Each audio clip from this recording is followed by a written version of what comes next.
This breaking overnight an all-night battle over voting rights at the Texas Capitol. The House approved Senate Bill 7, a measure that Democrats are fighting tooth and nail. If the measure becomes law, it would add restrictions to things like mail-in ballot applications. Michelle Troy now joining us live with the breakdown. Hey guys, while you were sleeping, the Republican-led Texas House took a big step toward changing how we vote here in Texas. The debate over the highly controversial Senate Bill 7 lasted well into the night on the House floor before finally coming to a vote around 3 this morning. Take a look. Ultimately, the Texas House voted 81 to 64, giving initial approval to SB 7, but not before the GOP and Democrats came together for a middle-of-the-night rewrite of the bill. According to journalist and political analyst Scott Braddock in Austin, several amendments were added to make sure the measure doesn't criminalize a lot of the things that happen associated with voting. In this latest form, the bill would prevent counties from sending unsolicited mail-in ballot applications, but the fate of other restrictions could still change. The Republican-backed legislation has been the focal point of a contentious battle, with Republicans saying SB 7 would make elections more secure, while Democrats say it rolls back voting rights. Major business groups as well as civil rights groups have come out against the bill, and local leaders like Harris County Judge Lena Hidalgo and Mayor Sylvester Turner opposed it. Again, guys, the measure passed the House around 3 a.m. Another vote is happening later this morning before it heads back to the Senate, where lawmakers could potentially make further changes. Back to you. All right, Michelle Troy, that was a long night. Thank you so much. And that isn't the only bill in Austin. Really making big waves across the state, Steph. Yeah, we're going to take a look right now at 3 other measures from Capitol Hill. First, the heartbeat bill is close to becoming a law. The bill passed in the House and Senate. It aims at banning abortions once a fetal heartbeat is detected.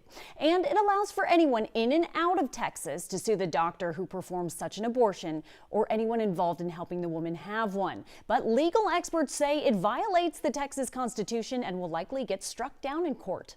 Next, Senate Bill 315 is headed to the governor's desk. The bill raises the minimum age of employees and also patrons allowed at sexually oriented businesses, like, for example, strip clubs. It would raise the age from 18 to 21. Supporters say it will help curb human trafficking. And finally, there's a debate at the Capitol about a bill to ban mandatory vaccines. About 200 people spoke out about this, including a nurse from Houston Methodist who made headlines for her opposition to the hospital's COVID vaccine requirement. And Xavier, the bill is still pending in the Senate. You know what, Steph? It's going to be interesting to see what comes of that. All right, it's 6:05. Let's keep it moving here, and let's get to the COVID-19 headlines. Here are 3 things you should know about today on this Friday, counting down from number 3. And Moderna says its vaccine is effective in kids ages 12 to 17. The vaccine was, quote, generally well tolerated with no major safety concerns. All right, let's get to number 2 here, and it's talking about Pfizer, the vaccine of the Olympics. The vaccine maker is donating doses to athletes and officials preparing for the Tokyo Olympics. Those doses, they go out this month. Games open July 23rd. All right, let's get to number 1 here, and it's dealing with CVS. CVS will start accepting walk-ins for COVID-19 vaccines. This applies to all CVS locations, and we are working to get you and your family vaccinated. So all you got to do, very easy, great resource, just text that word vaccine to 713-526-1111, and we're going to send you back a message with some very, very helpful links. All right, now we turn to a tragic situation out of Austin. A beloved UT football player found dead. Brandy has more on how the UT family is remembering their fellow Longhorn. Guys, Longhorn Nation is waking up with heavy hearts this morning after the death of linebacker Jake Ellinger. Austin police say he was found dead yesterday near the University of Texas, and investigators didn't release the cause of death, but said it wasn't considered suspicious. He was just 20 years old, and he's the younger brother of former Longhorns quarterback Sam Ellinger.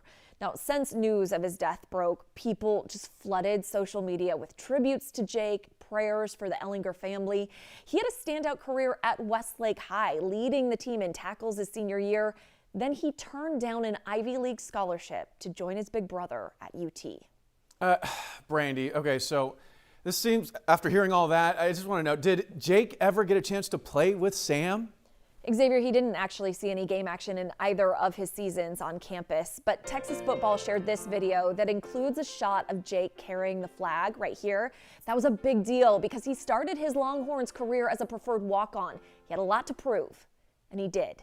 Jake won a newcomer competition in fall camp, got the honor of carrying that American flag for the season opener in 2019.